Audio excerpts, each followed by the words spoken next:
Hai semuanya, selamat datang di video kali ini. Kita akan bahas sesuatu yang super dekat dengan kehidupan sehari-hari, yaitu bagaimana sikap kita terbentuk dan bagaimana perilaku bisa berubah.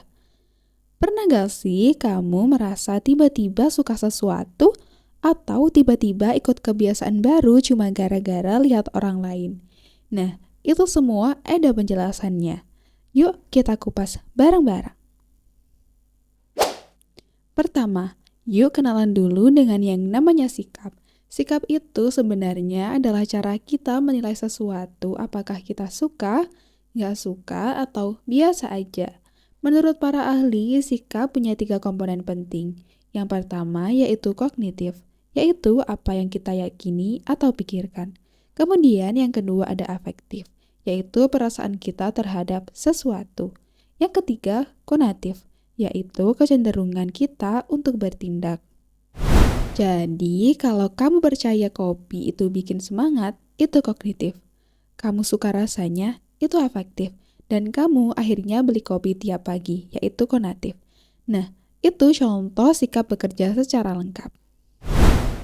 Bagaimana sikap terbentuk? Yuk kita bahas teorinya dengan contoh biar mudah untuk dipahami. Yang pertama, yaitu teori pembelajaran sosial Bandura. Menurut Bandura, kita belajar dari mengamati orang.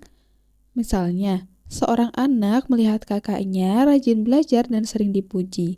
Lama-lama dia ikut rajin belajar juga karena melihat konsekuensinya. Remaja yang sering lihat teman nongkrong sambil merokok, lama-lama dia penasaran, lalu dia ikut mencoba. Kemudian yang kedua ada teori asosiasi Pavlov. Teori Pavlov menjelaskan bahwa kita belajar dari asosiasi. Stimulus netral kalau terus dipasangkan dengan stimulus tertentu, akhirnya menghasilkan respon yang sama. Contoh nyatanya yaitu ketika kamu selalu belajar sambil mendengar lagu lofi. Lama-lama begitu dengar lagu lofi, otakmu langsung masuk mode fokus walaupun kamu belum buka buku sama sekali. Yang ketiga yaitu teori pembelajaran instrumental Skinner. Menurut Skinner, perilaku kita dipengaruhi oleh konsekuensi. Kalau dapat reward, kita cenderung mengulang perilaku itu. Kalau kena punishment, kita cenderung menghindarinya.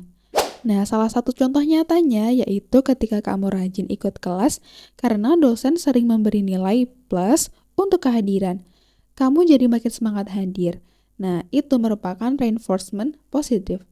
Kemudian, perubahan sikap yaitu elaboration likelihood model.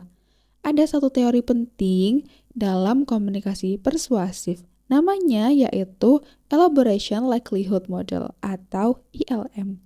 Teori ini bilang ada 2 jalur yang mempengaruhi sikap kita. Yang pertama yaitu rute sentral.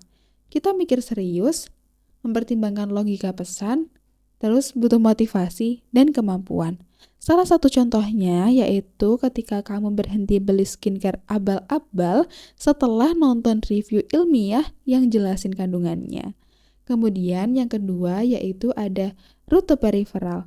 Kita nggak mikir dalam, cuma lihat hal-hal di permukaan. Salah satu contohnya yaitu ketika kamu beli minuman kekinian cuma karena iklannya pakai influencer cantik atau ganteng, bukan karena kamu butuh minuman itu. Yang terakhir yaitu contoh paling nyata tentang bagaimana sikap dan perilaku bisa terbentuk dengan studi kasus iklan rokok pada remaja. Nah, penelitian ini menunjukkan remaja punya persepsi positif terhadap iklan rokok. Misalnya merasa iklannya keren, maskulin, bebas dan cenderung lebih besar kemungkinan untuk merokok. Bahkan hubungan keduanya cukup kuat. Sekitar 39% perilaku merokok dipengaruhi oleh persepsi iklan. Artinya, walaupun remaja tahu rokok berbahaya, citra keren dari iklan bisa mempengaruhi perasaan dan akhirnya mendorong mereka mencobanya. Nah, jadi dari semua teori tadi kita bisa simpulkan bahwa sikap bukan cuma soal pikiran.